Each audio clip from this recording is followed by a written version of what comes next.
For many generations, Black women have been strong, powerful, resilient, and hopeful about the future. I believe that self-care is one of the single most important things that you can do for yourself. I'm teaching my children not only to love themselves and to embrace themselves, but also to take time out to find the things that make them happy, make them love, and to make them feel free every single day. Today and every day, the Black Women's Health Imperative celebrates our diversity, our beauty, our magic, our confidence, our joy, our love of life, our love for family, and our love for each other. May we all be Black and well for generations to come.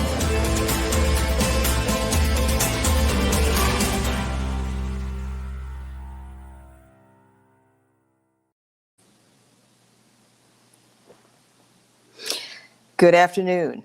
I'm Linda Goldberg-Blount, President and CEO of the Black Women's Health Imperative, and welcome back to Black and Well TV. We have quite a subject matter to cover today, so we're just going to get right into it. I'm going to start with introducing our incredible panelists, and then we'll get right to questions. I do want to remind you all that you too can ask questions, and so feel free to submit your questions. We'll answer as many as we can during the show and certainly answer those that we don't get to afterwards. So our panelists today are Ryan Wilson, CEO and co-founder of The Gathering Spot. Ryan leads The Gathering Spot, part of TGS Holdings, and it's a consumer lifestyle and hospitality company based in Atlanta, Georgia. The company's holdings consist of The Gathering Spot, a private membership club, A3C, a music, tech, and film conference and festival organization. And Ryan's been recognized as the Small Business Person of the Year by the Atlanta Business Chronicle and named one of the country's most influential African Americans by the Root 100 and Ebony Power 100. And we'll have Dr. Lakeysha Hallmon, aka Dr. Key, CEO and founder of the Village Market. And the Village Market is an experiential weekend market that was created to provide national exposure to Black-owned businesses and socially conscious, community-minded entrepreneurs and startups of color. Dr. Hallmon has been featured on Because of Them We Can, Madame Noir, the Cool Soror podcast, and Our Voice, Our Lives. And last but not least, we'll have Deanna Hamilton, President and CEO of Circle One Associates. It's a management consulting firm specializing in private sector growth strategies for small and medium-sized businesses. Deanna's been honored with a variety of business and community awards, including MBA of the Year Award by the National Black MBA Atlanta chapter, Atlanta Business Journal's Top 25 Influential Women in Atlanta, and the Lincoln Motor Company Rising Star Award. So we will get to it, and we're going to start with Deanna Hamilton. Good afternoon. Hey, Deanna, how are you? I am great. Good. I'm glad to hear that. So we'll just get right to it. Prior to the pandemic, if you can remember back that far, and protests, we saw corporate America strategically creating more positions to meet the need for diversity. So to begin with, can you kind of give a high level of sort of what diversity and inclusion is, and then talk about whether or not that has paid off, particularly in today's climate? Well, the intent of diversity and inclusion was to be more inclusive in the corporate environment for minorities employees. And many of the corporations adopted the diversity and inclusion moniker to make sure that they were addressing the needs of their global business from a diverse perspective. And they made a business case around that. And I always used to challenge them that it should be a business imperative and not a business case. We should not have to convince you why diversity and inclusion is important. Diversity and inclusion is important because you are a global business dealing with minorities across the globe. And so it's interesting today to watch and hear diversity and inclusion. And I always tell people, were they strategically creating positions in diversity and inclusion? Or was that an illusion that that was happening? Okay. There are some corporations that have done it extremely well. And there are amazing diversity and inclusion leaders across the country. But there are more that are not doing it well than that are doing it. So, I am not a diversity and inclusion expert, but I've often heard my colleagues who are talk about diversity and inclusion as a business case, that it can actually help generate profits for corporations, fundraise for nonprofits, be strategic partners in organizations. Do you think that's true? I mean, I think you do, but can you talk about how that actually happens? I do think it's true. It's just not widespread. And so I don't think it should be a business case that has to be proven. Again, I think it should be a business imperative that is necessary in order to move a business initiative forward, have greater market share and greater revenue, because there are Black and brown people across this globe, and they are your consumers. They are people who have viable businesses that you can do business with. I happen to have been one of those and have won awards in that space as a supplier diversity business. But there's still not enough of us. We have to be second tier, not first tier. We are thought about as a case and not an imperative. And there are many businesses in the marketplace that are delivering great value to the market, but don't get an opportunity to have a seat at the table because it's a business case with a small percentage and a small budget. And it's not a business imperative with a larger budget and more of a general market budget that says that you don't have to do business with me because I'm Black, you do business with me because I'm a good business. Right.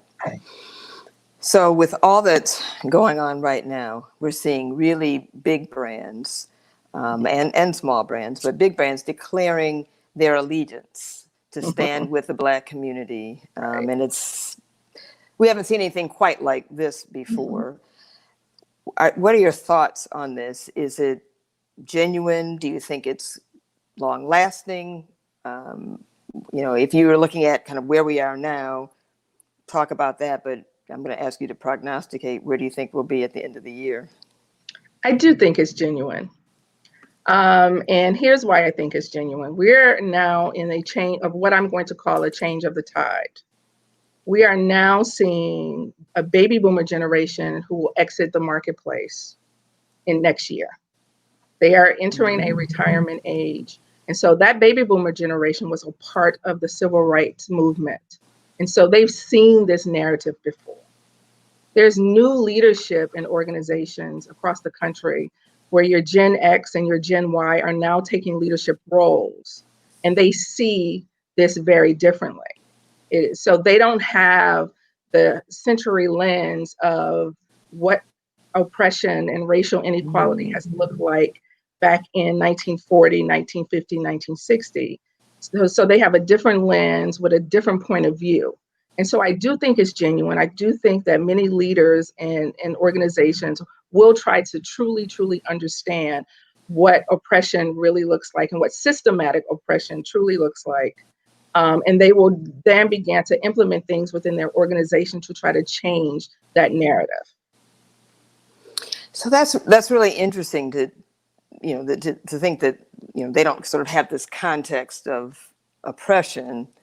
I'm wondering, is it possible that might not serve them well? I mean, are we at a risk of sort of forgetting where we came from, as we think about progress and making forward and going forward and building our businesses and making our businesses more profitable? And let me restate that. It's not that they don't have a context of the oppression. They didn't see it firsthand. Okay. They have the story. Like I have the story. My grandmother was born in 1918. So I had the luxury of having the story, but having the experience firsthand, I did not. So my point of view or the fear of it is very different because I haven't had that experience at that level. Mm-hmm. So I do think they have a lens of the oppression, but the viewpoint of it and the ability to change it, the thinking is very different of like, we are courageous enough to buck the system. We are courageous enough to challenge the status quo. You have a generation that was before us that was taught not to do that. Yeah. And the fear of not doing that was because they have seen that oppression firsthand and have had those experiences.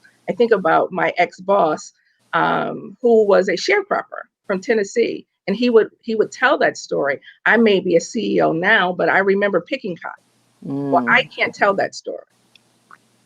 Yeah. So knowing the story is one thing, but being less fearful to challenge the narrative and the story is very different. And I think leaders in corporations today are okay with doing that.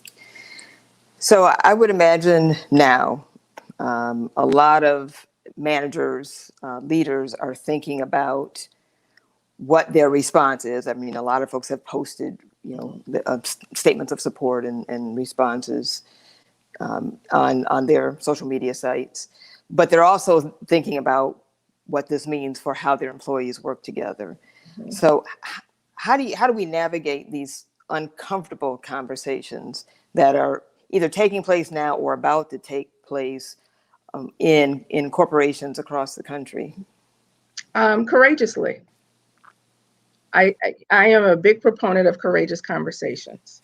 I am, And what does that look like? What's a courageous conversation? For me, that is addressing the issue head on. Okay.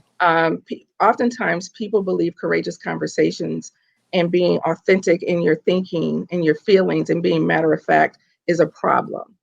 And it's really not a problem. It is how you contextualize that conversation that really matters. And you can be what I call positively disruptive.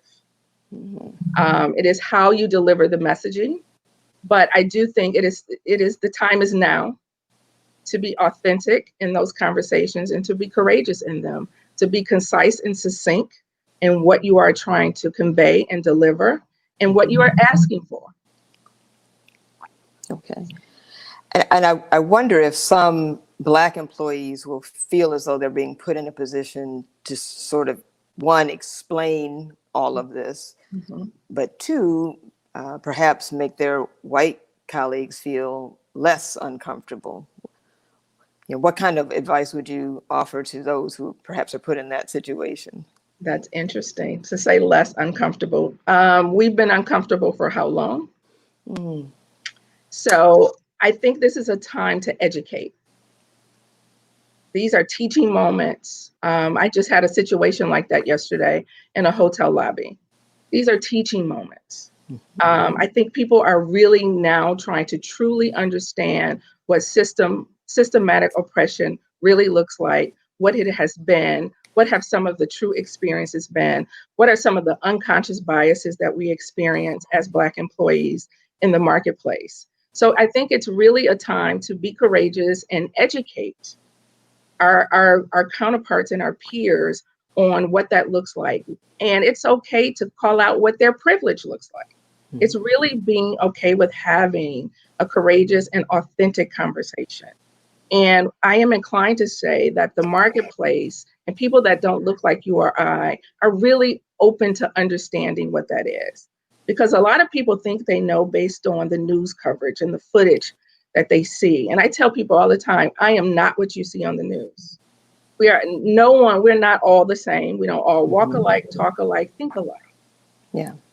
So it is best that you have a conversation with me to understand who I am as an individual and what my experience is, just as I give you that same courtesy.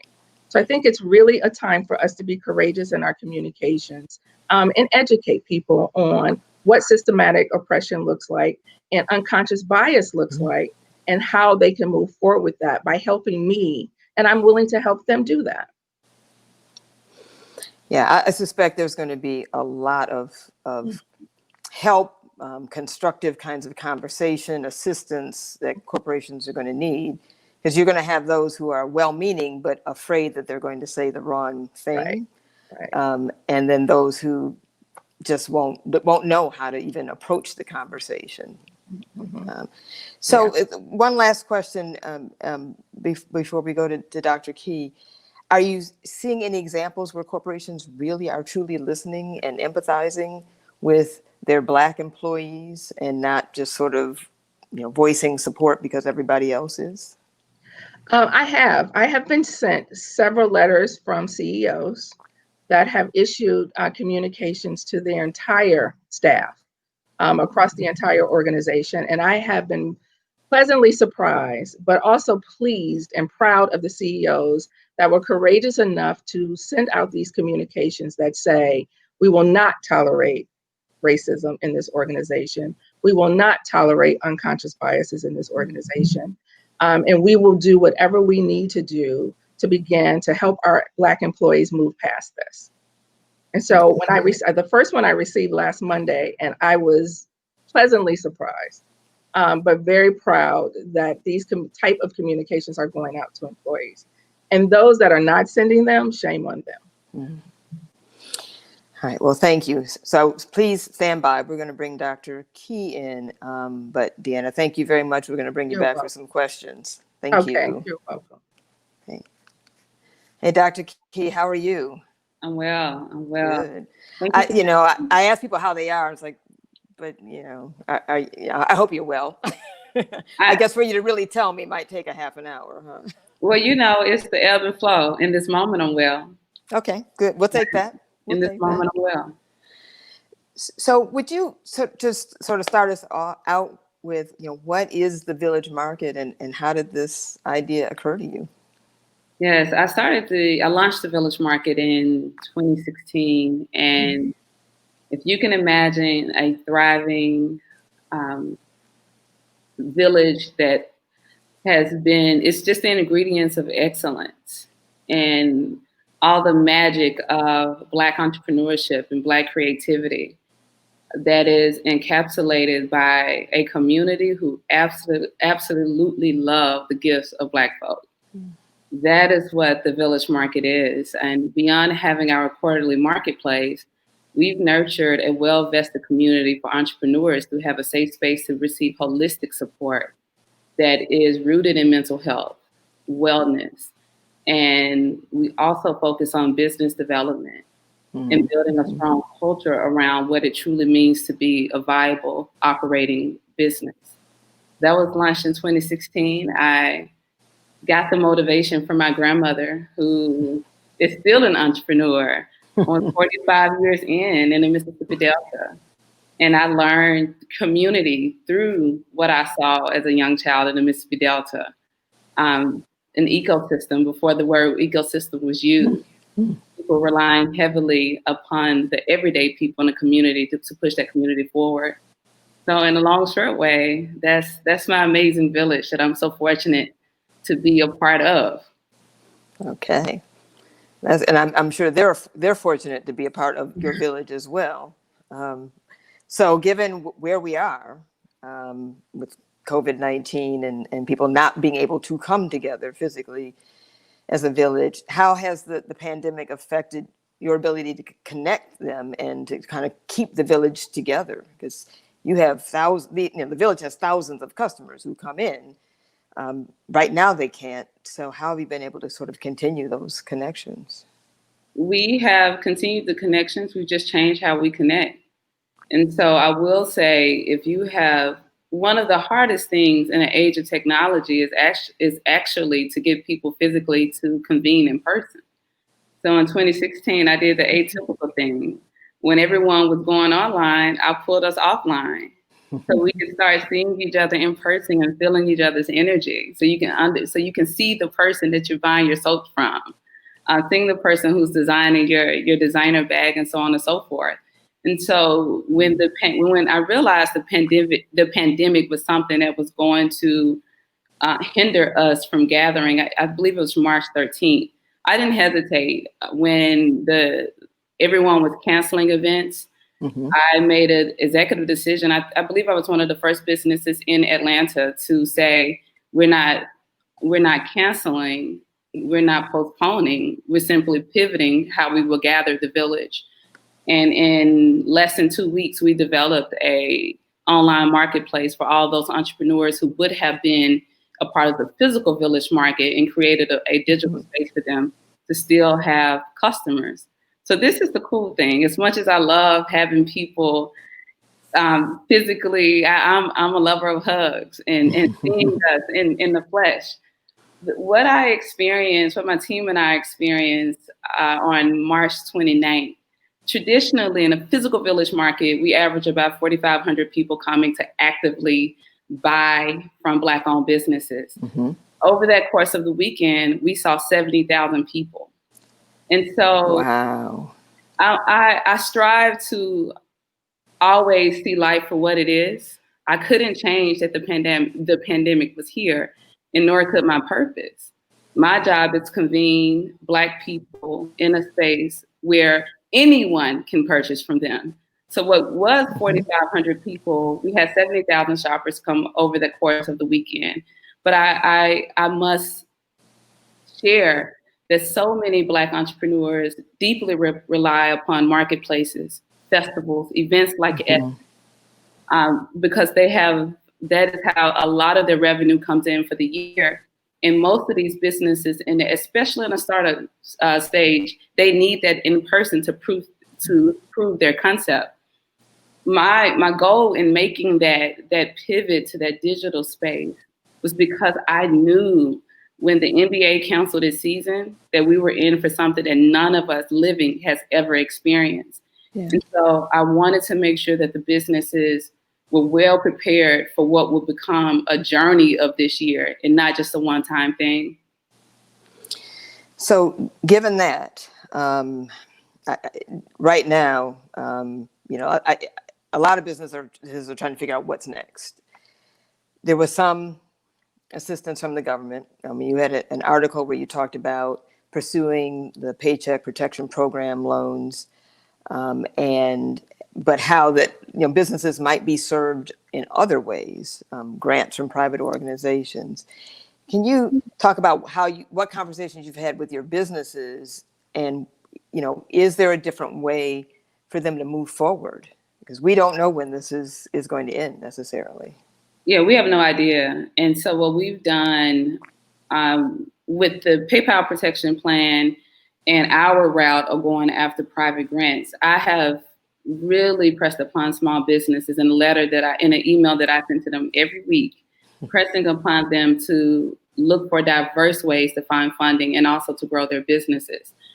And for me, it has been imperative that while the world is somewhat paused due to COVID, that we start to look at those structural things that may hinder us from being funding ready and that may hinder us from having a strong online presence.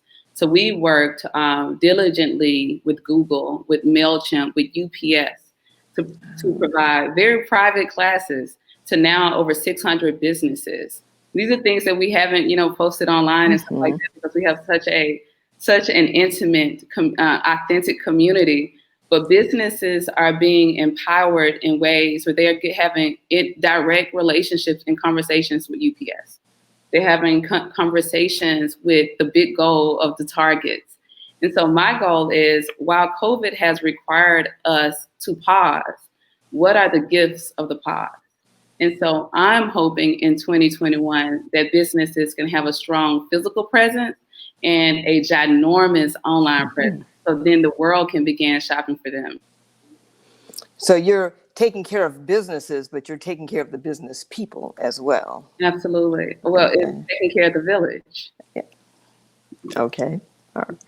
So one last question, and before we then kind of pivot, and then we'll bring you back. But a couple of years ago, maybe 3 years ago now, American Express produced a report, and they talked about how the sector that is starting businesses at the highest rate is actually Black women. So I don't know if you're seeing that, but I'd love to just get your thoughts on Black entrepreneurship, over the next 2 years, since so much is unknown. But I'm going to ask you to predict the future a little bit. Well, if we look at the data now, if we just look at based on projections of today, due to the ramifications of COVID, a lot of the businesses who I work with presently will be closed by the end of the year. And so there were so many pre-existing ailments within Black businesses. COVID only literally just opened a wound that was already punctured. So Our job in this space for anyone in the Black entrepreneurship space is to be able to insulate those businesses again with the resources they need to be equipped for this journey and to make sure that the community is consistently supporting Black-owned businesses. Okay. Well, Dr. Lakeysha Hallmon, thank you, CEO of the Village Market. We'll bring you back. And now we're going to hear from Ryan Wilson, also an entrepreneur. How are you doing? I'm doing very well. How are you? I'm okay. I'm okay. So, you've got a different perspective on businesses. What are you hearing right now from business owners? What are they facing? Some of them are closed. Their businesses are boarded up right now. Some have been damaged by the protests. What are you hearing from them? I mean, we're in the worst economic event of our lifetimes, and true to form throughout most of our history in this country, Black folks are feeling the worst effects or the worst parts of everything that we're seeing. So I'm talking to business owners that had great predictions about what 2020 was going to be that now suddenly are unsure about what the path forward looks like. I'm talking to some others that see a path forward, but are really concerned that if the economy doesn't bounce back, that they also don't know if their businesses will be able to survive in the long term. So there's a lot of fear and anxiety in the small business community, and that's why most of our efforts have been centered around trying to make sure that folks get to the other side of this. So the jobs report came out today, and there in the initial reports were great. We've added 2 million jobs. We lost 200,000, but we've added 2 million. But in fact, Black unemployment has risen. It hasn't gone down. That didn't get reported, at least initially. So as you said, we're headed to an uncertain future. What are some of the solutions that you and maybe your colleagues are talking about to either stem the tide or help businesses? I mean, where do we go from here? We've got to get really serious about being intentional in supporting one another. This is not going to happen if we are casual in any way about making sure that the businesses that are in our community, whether they were strong before this or weak before this, that we've got to do everything that we can to try to strengthen all businesses in the community. And place a particular focus there. I think that the work that Dr. Key is doing is an example of the sort of efforts that really lead people to be able to identify how they can become a customer. But in addition to that, we've got to encourage, going to the first part of this conversation, we've got to encourage some of the larger corporations to become a client or a customer themselves of Black-owned business. If they do not, many of the things that we've been experiencing over the past couple of weekends, my fears will continue. The riots have been connected to the social injustices that we've been experiencing, but I believe the economic injustice that also it has been going on for as long as some of the racial injustice that we're highlighting is also a part of the conversation. And if we don't fix it, I don't think our cities will rebound. So I don't know if you can talk a little bit about how the Gathering Spot started, but what I hear, this is not my field, but I hear that getting venture capital is always a challenge for Black people, and the numbers are perhaps even in the single digits of Black entrepreneurs who have access to that kind of capital. I'm concerned about what this means now. So what are you thinking in terms of those who are trying to continue their businesses, but people who want to start businesses? One, are there resources out there for capital for people who are starting businesses? And are you concerned about capital being, I won't say drying up, but diverted for people who are in businesses right now? So there's been some capital available, but not very much, right? Historically, particularly venture capital. That's a very tough category for us as Black people. I mean, most of the stats are less than 1% of venture actually gets to Black founders. So it's almost non-existent. To me, the prioritization needs to be on customers and us being a customer of one another. the banking and venture capital and just general investment space broadly, I don't think are going to catch up to what our need is as a community. But we do have spending power. I think that's something that is talked about a lot, but it's true, right? We have the ability to support our businesses through just old-fashioned, good old being a customer, right? Like that old school thing, and we can't rely upon really any institution or outside funding source at this point. I mean, it's tough on everybody right now, but when it's tough on everybody, that means that it's even worse for us in most instances, and that's the case here. So I suspect most of the jobs that have come back that are in this latest jobs reports are retail, I would imagine.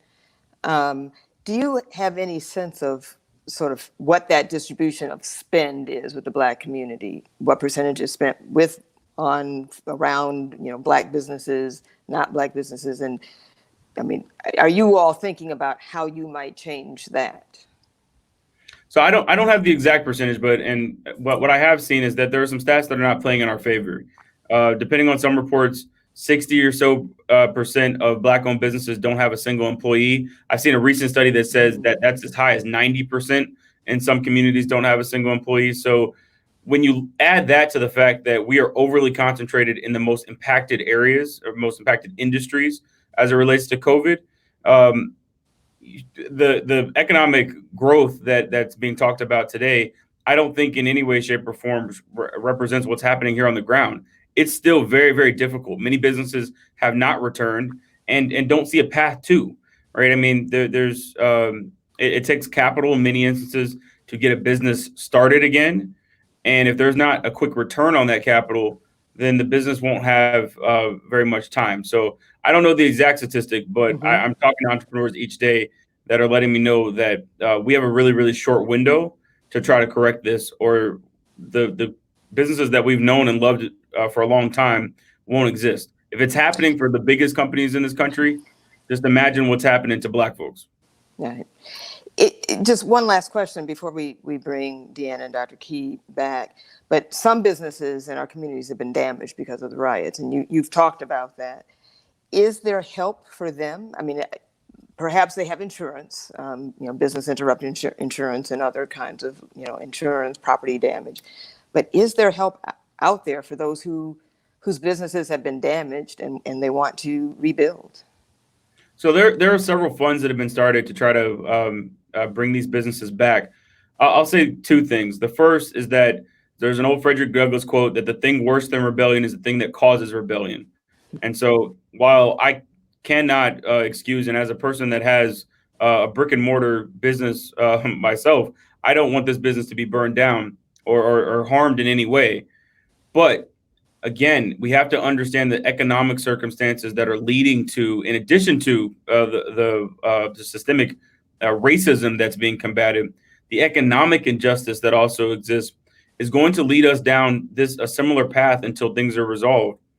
It is imperative, right, that we shine a spotlight on that issue. If we do not, right, there should be no expectation that folks will continue to stay in their neighborhoods and for lack of a better term, starve. That won't occur, right? So the looting that we saw, to me, what was most sad and I think indicative of where we are is that there were basic necessities that were being stolen, grocery stores and other stores that had basic items. And for those that went to luxury stores, those items were being stolen so that they could be sold, right? So I think we've got to put all of the rioting and looting or whatever you want to call it in context and understand that that is really another manifestation of us not having a strong economic base in our community that has only been exasperated by COVID-19. Yeah, stealing to feed themselves and take care of their families. Yeah, nobody's not to walk down the street and protest in some luxury item necessarily. Yeah. We've got to highlight that it's not so that everyone can have cool new outfits, right? This is what happens over time. Again, when you're in the worst economic event of our lifetimes, when folks don't have the basic resources that they need, we've got to talk about that openly. It's not a pretty thing to discuss, but it is a real thing that is going on in our communities right now that we have to begin to resolve. So if you know a Black-owned business, if you have a Black-owned business, be a customer or be a client as fast as you can, because it is we won't see these businesses exist even as early as this year if we don't get really, really aggressive about our support. Okay. Ryan Wilson, CEO and founder of The Gathering Spot, thank you. I want to bring Deanna back on and Dr. Key, because we've got some questions for you. And I'll start with the first one for Deanna and Ryan. The question is there any real value in becoming a certified minority firm? There's a government designation for that. Or is it just another barrier that corporations have used not to contract with Black-owned companies? So I would say I am a certified minority business. And prior to me selling that particular company, it was very beneficial. There are people who will say that it's not. I will say that if you understand how to leverage anything to your advantage, it can be. It is a metric for corporations more than it is a barrier. It is really for them to be able to measure around the diversity space, the number of minorities that they have doing business with them. And it is for reporting purposes to the government. So, but it's more about how you build relationships in the marketplace and how you leverage as a business owner. So I would not say that it is a bad thing or a barrier, because it actually did me very well with my business. Okay. Ryan, any thoughts? Yeah. I mean, I see no problem with being certified. We're certified as well. And if you're in an industry where there are companies that are specifically looking to have supplier diversity, then you should definitely make sure that your company is under consideration. To me, I think that the issue a lot of times is just the mentality that we have as business owners around the potential to scale, right? So we can exist, yes, as one of the diverse suppliers for a large corporation, but I think that the mentality that we need to adopt is that maybe one day we can become as large as the company that has given us that first contract. That to me is more important. I think sometimes people see themselves as only able to play in a very specific box. And we've got to encourage one another and then put plans behind trying to make sure that our businesses scale to the same size as the same companies that we're seeking contracts from. And Linda, it's interesting. Ryan is absolutely correct. How Circle One Associates was born. We help small and mid-cap businesses build capacity and scale. Because what I learned when I had Circle One Inc., which was a large format printing company, many companies did not understand the viability of building a business to scale. Okay. Dr. Key, so this is a question: how can businesses or independent consultants collaborate with each other during these times when there's so much economic stress going on? Communication. I think the best way to collaborate is to communicate what you need and also what you have to offer. But there's no way at this point, with so much distress going on in our country, that people will simply infer that you are a good partner. And I think we have to take that nuance away. If you have a service and you're willing to collaborate with someone that can help grow and scale your service, and at the same time you can give to them to help them grow, I think that needs to be communicated. Okay. So Ryan, is the Gathering Spot doing that sort of thing as well? I mean, you have a lot of businesses within your business. Sure. I mean, we have a lot of initiatives that are going on right now. A fund that's on the front lines of trying to make sure that business owners have access to capital. We're bringing people who have certain resources with those that need it, and intimate collaboration. I could go on and on. I mean, we released a healthcare benefit to members of the club yesterday. So to us, in order to be able to survive this time, we've got to think about any and all solutions. And that's been the kind of the main focus the entire time that we've been doing this, but certainly while we've been in immediate crisis. Okay. Awesome.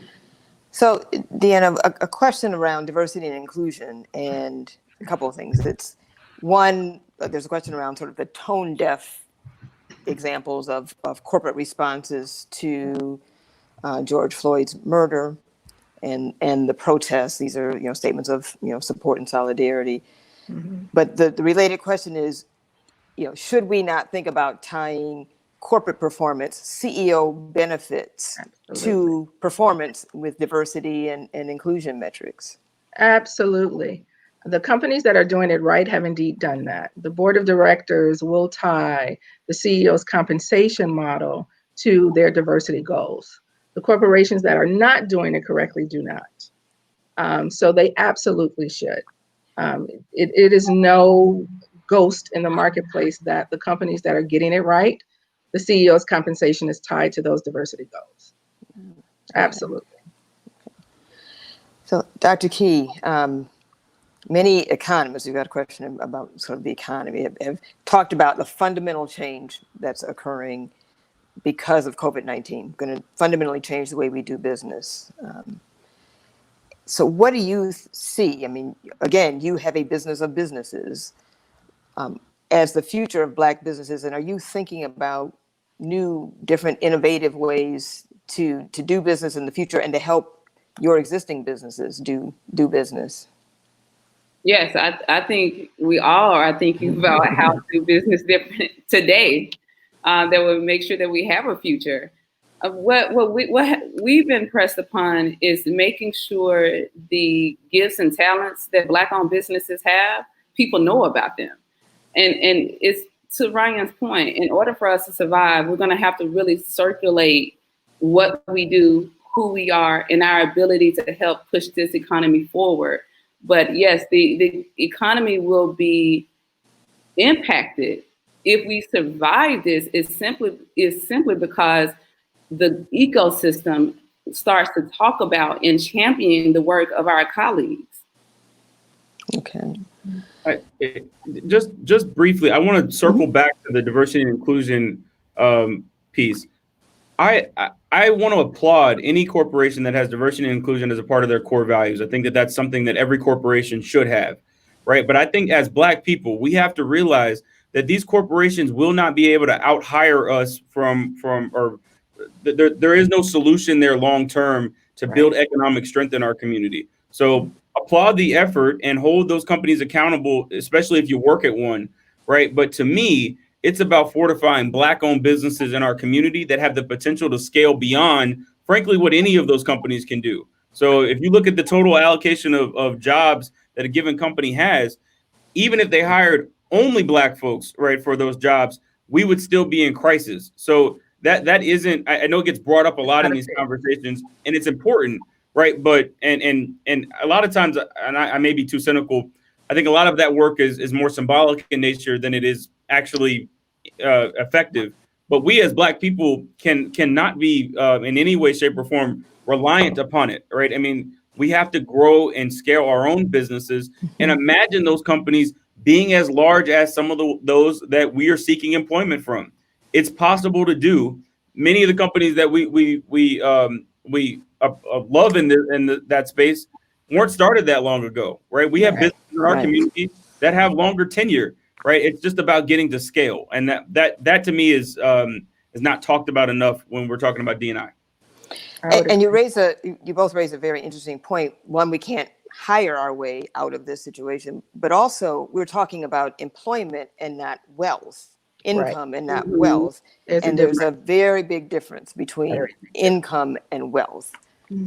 So D&I will get people jobs. I don't know that corporate diversity initiatives build wealth. Not for Black people in this situation. I would agree. But other than if you can spin off a company and then grow and scale your company. But I don't know how often that happens. So, yeah, Deanna, go ahead. You were going to say something. No, I was just going to say I wholeheartedly agree with what Ryan said. And a part of the D&I initiative is also supplier diversity. But it's important for minority businesses to truly understand what capacity building is and how to scale a business and what building viable business means. Product and service that the world needs, not just a subset of people. And the work that Ryan is doing at the Gathering Spot, and also what I hear Dr. Key doing, is phenomenal, because what I try to get entrepreneurs to understand is you can be passionate about something and you're working in that space, but until the world knows it and needs it, and you can build enough capacity to funnel it to the world, then you will stay in a small space. And so capacity building and scalability is key to being able to do business with big businesses to actually impact supplier diversity, become a prime supplier to corporate America, and build wealth within your own family and community. Okay. I agree. And we think about the impacts of COVID now and the businesses that have been able to sustain. It's those businesses that are considered essential businesses. Right. And so the questions that I've asked to my community, my village of small businesses, how would you say that your business is essential? Mm-hmm. Beyond being cool, beyond having a great brand and a brand presence, mm-hmm. Are you essential? The reason why the village market is still existing and everyone that's joining in this conversation today is because we are supplying something that is actually needed. Yeah. Well, thank you all very much. Deanna Hamilton, President and CEO of Circle One Associates, Dr. Lakeysha Hallmon, founder and CEO of the Village Market here in Atlanta, and Ryan Wilson, CEO and co-founder of the Gathering Spot here in Atlanta as well. Thank you very much. Please keep the village going, keep the business support going, keep your businesses going. We really appreciate your being with us today. Thank you. Thank you. And I want to thank you all for joining us today as we explore the economic impact of COVID-19 and the social injustices that are very much in conversation right now in the media. Join us next week. We will continue this series on the impact on the Black economy in next week's broadcast. So two Sundays ago, the conversation that we were having was very much focused on COVID-19 and the disparities in infection and mortality rates and the disproportionate impact on Black people. And we were reeling from business closures because we had to do physical distancing, job loss numbers. There were projections of up to 30% unemployment and a possible 40% poverty rate among Black people by 2022. Then Memorial Day came, and instead of engaging in whatever joyful family gathering could look like during a time of physical distancing, we bore witness to the horrific murder of George Floyd by 4 Minneapolis police officers who swore an oath to protect and serve the citizens of that city, all citizens of that city. Our hearts and prayers go out to Mr. Floyd's wife and daughter, his friends and relatives. I cannot imagine your loss or pain, but I can imagine your anger and your rage, and so could hundreds of thousands of others around the world who took to the streets to say enough, who will continue to say enough. Social media has been flooded with statements of support from corporations. As we talked about, we've seen photos and videos of demonstrations of solidarity, members kneeling at the Capitol, police officers kneeling alongside protesters. Many men and women have shared with me their colleagues and co-workers' expressions of concern and outrage. And it brings to mind two conversations I had yesterday. One was from an executive at a Fortune 200 company, a Black man, who received many calls from well-meaning, concerned colleagues after the protests of Mr. Floyd's murder began. One was from a white female coworker who called to talk about her sadness and her anger at Mr. Floyd's murder. And after 10 minutes, she still hadn't asked him how he was doing or how he felt. And the other was from a mother of a son who's an athlete home from college. And she talked to me about how she posted his picture and the address of their home and a picture of their house on their neighborhood app. And on this neighborhood app, she said, my son's name is, and you may see him walking and running around the neighborhood. Please do not call the police on him. He's my son. He lives here in this neighborhood. So there are no platitudes that do enough to talk about how we need to care and support each other. I mean, of course, we need to do better. We can't say enough. There are people and organizations, mine among them, who are working on changing the policies and the institutions that facilitate racism, that make the murder of men like George Floyd and women like Breonna Taylor all too common. The work is really hard, and it will be really uncomfortable. It'll be gut-wrenching for most of us, but it must be done. We just cannot let their deaths or their families' suffering be in vain. We'll see you next week.